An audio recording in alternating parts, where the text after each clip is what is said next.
Okay, well, I don't see anybody else in the waiting room. Paula and Joe can let them in if anybody comes by. But again, you can just feel free to unmute yourself and chime in if you have a question or anything, or you could throw it in the chat and we'll try to get to that. But welcome to the Real Estate Rundown. This is our second of the year for February. We're doing this the second Thursday of every month, and we'll just do a quick update on what's going on in the market with mortgage rates, what's happening with the real estate market locally and nationally, and then what we're seeing is working now for our clients and for other referral partners and things like that. So, my name is Daniel Jackson. I am a senior loan officer at Nova Home Loans. I've been doing mortgages for about 20 years now, and I am dedicated this year to being more of a financial educator, to sharing the information that comes up, and especially what's working with our clients. So we're going to get started with active listings. This is a chart I just saw. I hope can everybody see this over on the right where it says January 666,000. Okay, so inventory of homes is actually going down. Now it's seasonally, you can see these little ups and downs. The waves is inventory is always seasonal, but it's interesting to me right now as the beginning of the year has come, people are getting their tax refunds. There is a lot of interest in buying homes, and we're seeing a major uptick in new people applying for loans. That inventory is actually down. There's just not that many homes that are for sale on the market right now. Home prices are continuing to go up. These are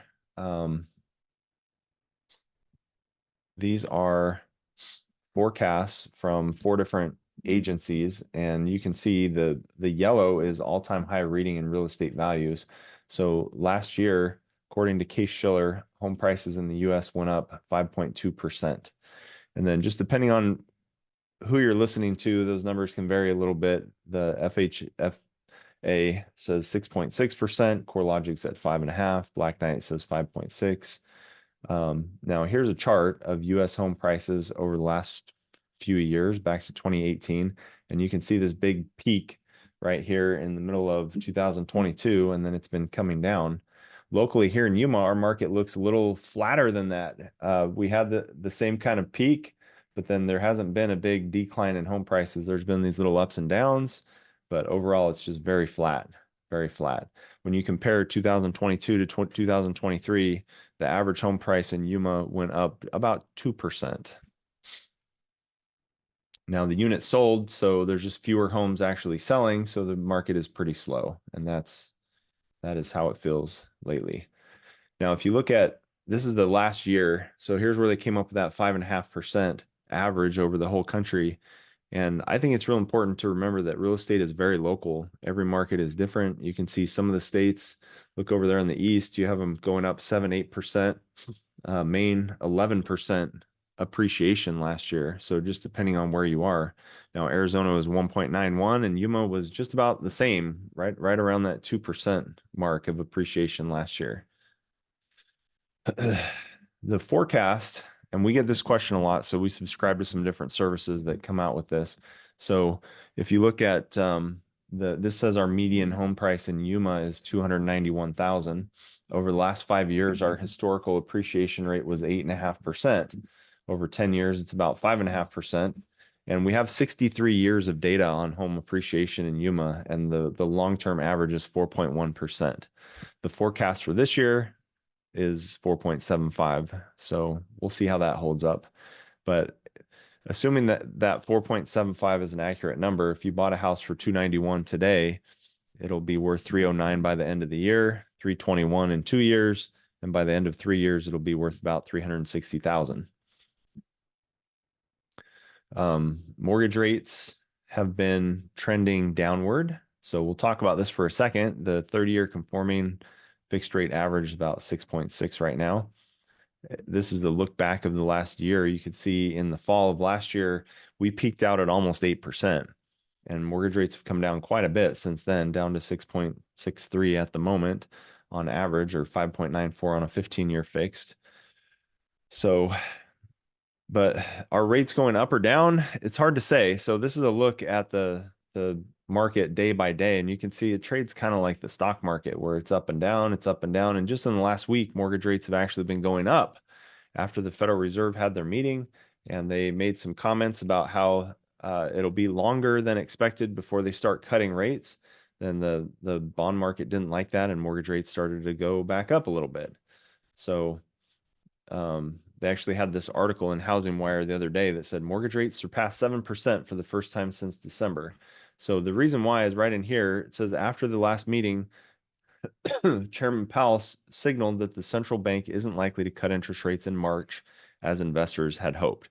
So a month ago, we were talking about this, and there was about a 60% chance of a rate cut starting in March.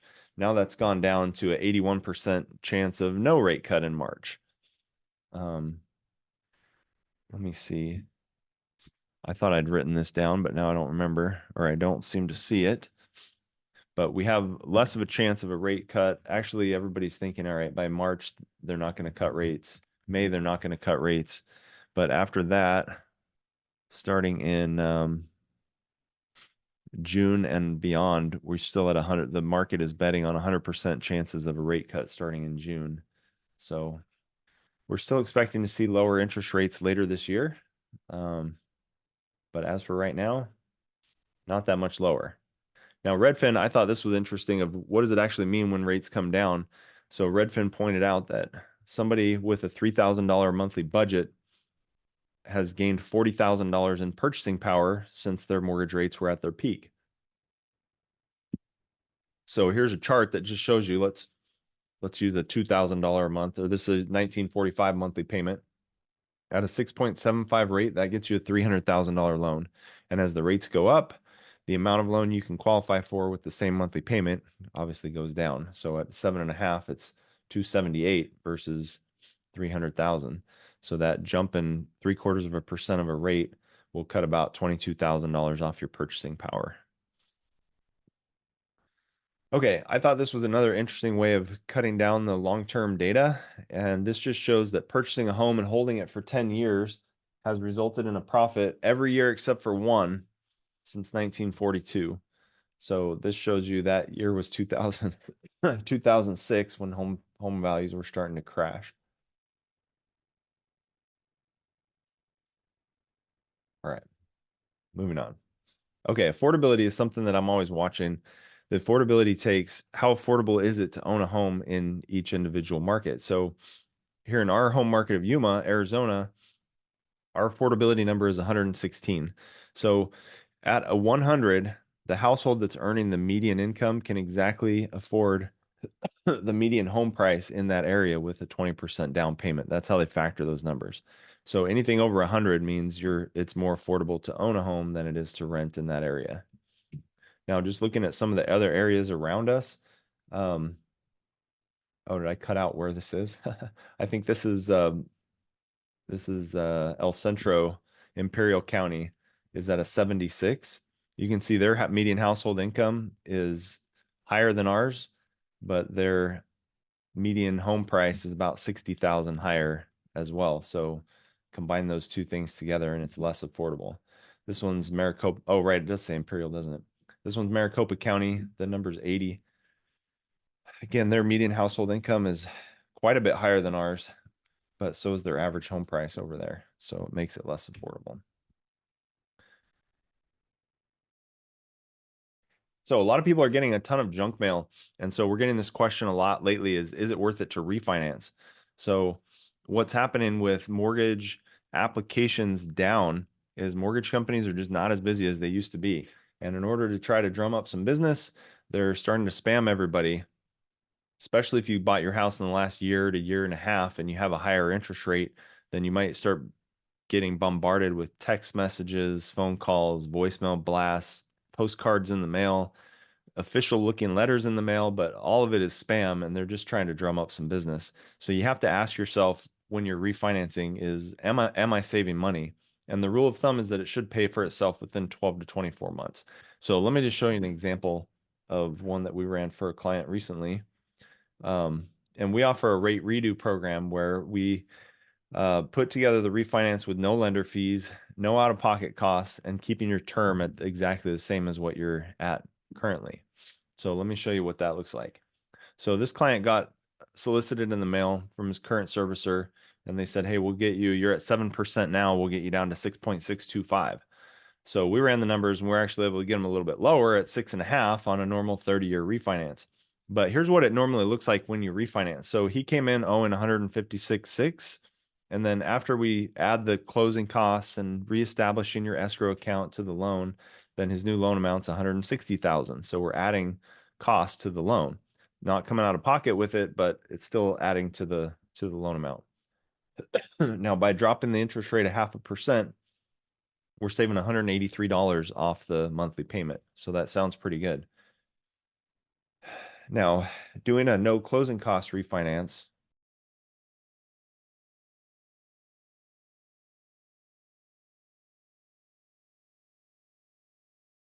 Okay, sorry, I'm fighting a cold. Bear with me here.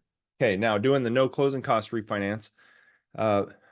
Notice that the loan amount you start out with is the same one you end up with. We're not adding any closing costs to the loan. You're also coming out of pocket with zero money. But at today's rates, it's exactly the same as what he's paying. To do a no closing cost refi, it's not saving any off the interest rate. So the only monthly savings of $145 is because we're getting rid of the PMI in this case. So we take a look at it and we say, okay, how much time is it going to take to save you money? So in this guy's case, to drop it to the 6.5 rate and add a bunch of closing costs to the loan over 24 months, he's still going to come out $872 ahead from the interest savings. And that's even factoring in the amount that's added to the loan amount. You'll be better off after 24 months by $872. The no closing cost route, you're even further ahead in the short term, but then it starts to catch up. Now we do a 5-year analysis and you can see that you're actually paying more over 5 years than you would by taking the lower interest rate. So a lower interest rate always saves you more money over time. But you have to look at this, and I run the numbers for it and say, okay, at 18 months, he's actually in the red here on the 30-year refi. But once you get to 24, then it starts to pay for itself. Does that make sense? Okay. So in this case, this guy is probably better off waiting until we can do the no closing cost refi with a lower interest rate than he's currently paying. It would be nice to be able to get a lower rate. And as the market gets better, then that becomes an option. So on that point, I just wanted to give you a little behind the scenes peek of how it looks for mortgage companies. Now, when we look at interest rates, there's a schedule of rates like this, as low as 4.75 all the way up to 7%. And so in this case, you look at what happens is if you take the 6.5 rate, it actually costs $300 in order to get that rate. So that's included in the closing costs. Whereas if you take the 7% rate, now there's a $2,122 credit that's applied back to pay the fees. And that's why there's nothing added to the loan amount, is because all of that, the fees are being paid out of the rate. So as the market changes, these numbers change. And at some point, as rates go down, there will be a time when we'll be able to offer maybe the 6.5 rate with more of a credit that will be able to cover the cost. So the other thing to watch out for with interest rates is these things called the LLPAs. And this is public information. You can just Google Fannie Mae LLPA, and this means loan level price adjustments. And these are adjustments that they make to people's interest rates depending on different terms of their loan. So this is just one page out of that book that says we're just looking at the loan to value ratio of the loan and the person's credit score. So just check this out. And they made changes to this recently that have made it kind of crazy, to where, let's say that you have a 720 credit score, which is a pretty good score, and you're putting 20% down on your home purchase. Now you come over to this column and notice it's 1.25. So they're going to charge you an extra 1.25% for having that combination of 720 credit score and 20% down. Now compare that with somebody that has 720 credit score and only puts 5% down. There's only a 0.75 charge. So you actually get a 0.5% better for putting less down. And so some of those things just don't make sense. But that's why it's important to look at all your options when you're financing a house and just see what makes the most sense, what's going to help you get the best possible interest rate and terms.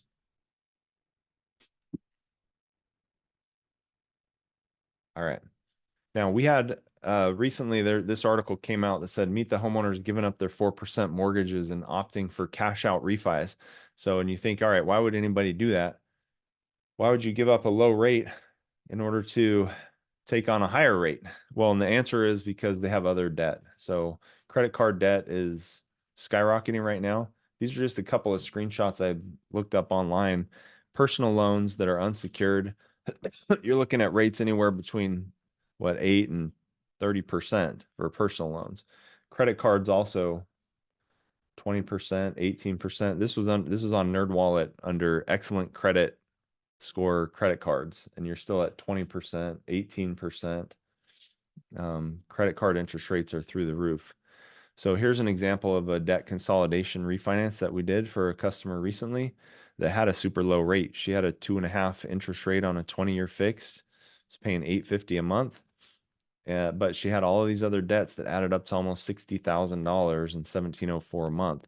So in her mind, she was just swimming in debt because she's making 10 different payments to different credit cards and house and everything.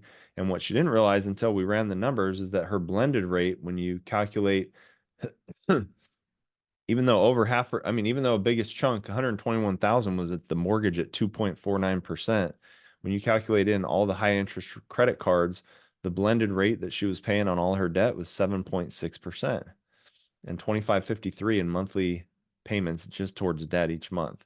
So what we did in her case is restructured it, paid off all the debts except for, well, we paid off the mortgage, paid off all the credit cards, paid off everything to just give her one new monthly payment, which was $1,225. So she's saving $1,329 a month.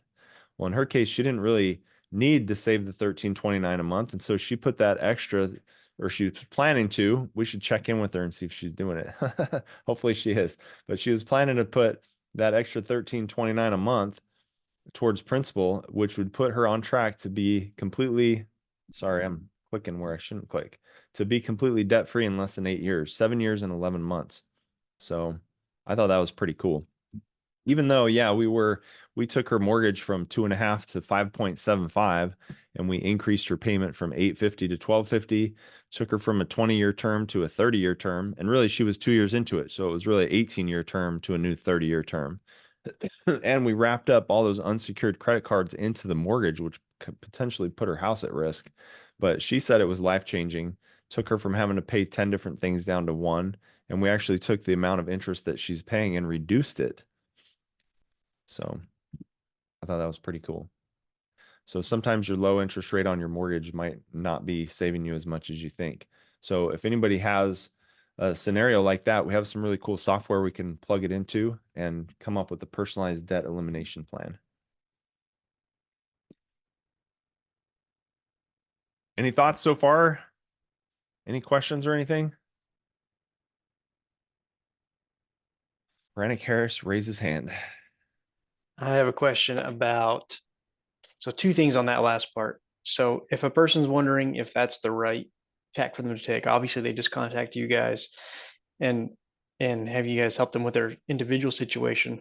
But is the guiding number there that I forget what you called it, but the average A interest rate they're blended, paying on all their debts? Yeah. not necessarily. I Okay. mean, the blended rate is just one factor. I don't even know if that's accurate math, a blended rate, because the mortgage is a 30-year or 20-year term. And Yeah. How do you weight it is yeah, a it's not side really question. weighed. We're just taking, okay, overall, here's the blended average. Yeah. So we're not Okay. really looking at the term. And also, but that's just kind of one factor. Because also, sometimes people are making extra payments towards the credit cards and stuff too. So it's not 100% accurate. But we'll just put it together in the way that makes the most sense for the person. And then can you touch a bit more on the risks of, moving the credit card debt into the mortgage? Well, the risk would be if you were to ever, say, declare bankruptcy, you can bankrupt out of credit card debt and it'll just be wiped away, whereas in the mortgage, now you're putting your house on the line by adding other debt into the mortgage. Gotcha. So, Cool. Nice. that would be the only thing. So if someone was facing bankruptcy, then it would be probably a different discussion. Gotcha. All right. Now, sometimes it's not, refinancing all into one mortgage, getting rid of the lower interest rate that they're paying on the main mortgage is not the right solution. And so there's some other ways of doing it. A home equity line of credit sometimes is attractive. A HELOC loan lets you access up to 90% of your home's equity. So we could do loan amounts between 25 and 250,000. HELOC works just like a credit card where you have 10 years where you can use it and pay it back and use it again and pay it back again. After that 10-year period, then it turns into a 20-year repayment term, and then you have to pay it back.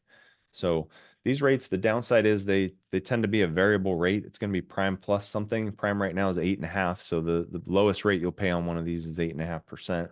And it's usually prime plus 2 or prime plus 4, depending on your credit score and how much you're taking out. So these can be higher interest rate, but it lets you keep your current low rate on your first mortgage. Another thing we can do is a fixed rate second loan, which we can do these up to 80% of the value of the home. It's the same as a cash out refinance. 50,000 to 350,000 loan amounts. These fixed rates will be anywhere from, I think, 8.5 up to maybe 10.5 interest, which also allows you to keep your lower rate on your first mortgage. And it's a fixed rate.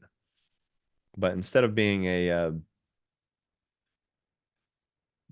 like a credit card where you can draw from it and pay it back, these are just a straight loan where you make a monthly payment and pay it off. Okay, if you want to buy a home before selling your old one, there's several different bridge loan programs that are out there. I thought this was funny that it has a picture of a bridge. We're not getting you a loan on a bridge, but it's to bridge the gap of selling your old house and buying the new one. So right now, even though there's low inventory, the good houses tend to go really quick. And sometimes there's competition and even multiple offers on them. So if you're if you're trying to be competitive on your offer and you have to sell your house first, normally what happens is you are contingent on your home selling. So you make the offer and say, okay, I'll buy your house, but only if my house sells first. And a lot of sellers don't want to take that risk and they'll accept someone else's offer instead. So a bridge loan is a way of basically we pay off your existing mortgage and give you a new one that doesn't have any monthly payments on it. And then that you can use that money for your down payment on the new house or pay it for cash. I mean, if you have enough equity in your house, you could just use this to buy the other house without any kind of contingency. So that's an interesting option. There's down payment assistance. This is one that is getting a lot of traction on social media. So a lot of people have heard about this and have been asking about this $2,500 of free money from Fannie Mae and Freddie Mac. So they just came out and they said to address some of the barriers to entry for very low income purchase borrowers, the agencies have implemented this $2,500 credit. So what do they mean by very low income purchasers? Well, you have to be below 50% of the area median income. So here in Yuma County, that's about 70,000. So you'd have to make 35,000 or less in order to qualify for this. So it varies by county and we can look it up based on wherever you want to buy.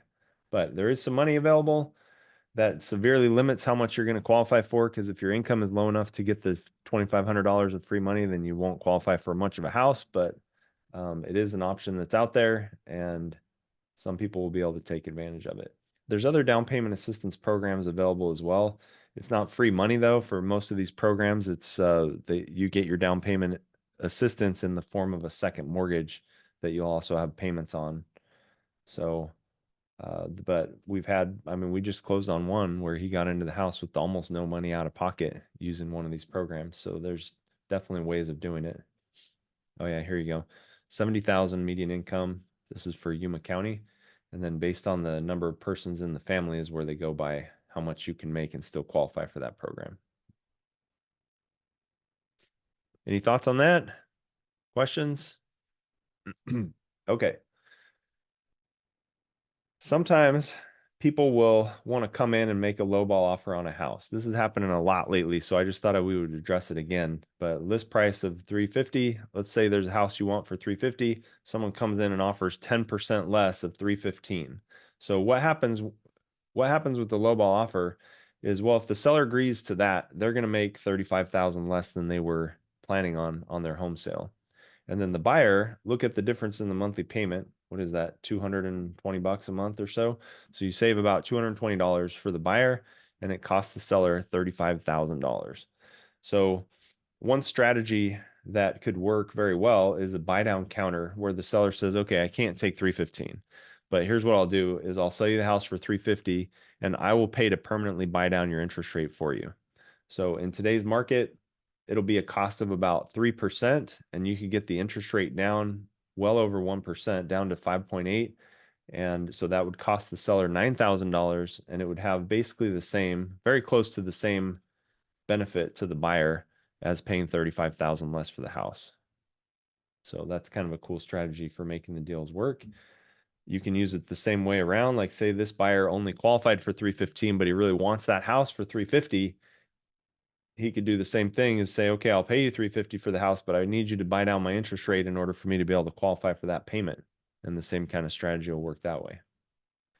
Another thing that we can do to help people's offers be more solid as you're trying to get a house is doing a fully underwritten pre-approval. We call it the commitment to lend program, where a buyer will come in, they give all their documentation, they sign all the papers for the loan before finding a house, and then we have it fully underwritten, reviewed. So we have the underwriter review the file and approve it. So then all we're pending is just the appraisal. You have to go find a house, get it appraised, and get the title work and insurance done on it, and then we'll be ready to close super quickly on those houses. So that's a way of making your offer stronger in this market, is just going through all the hoops of getting a loan before you find a house. So that's something we encourage people to do. All right, I think that's all we have for today, unless anybody has any questions. Rennick? Appreciate the info. Thank you. All right, thanks for coming. Thanks, guys. Have a great day.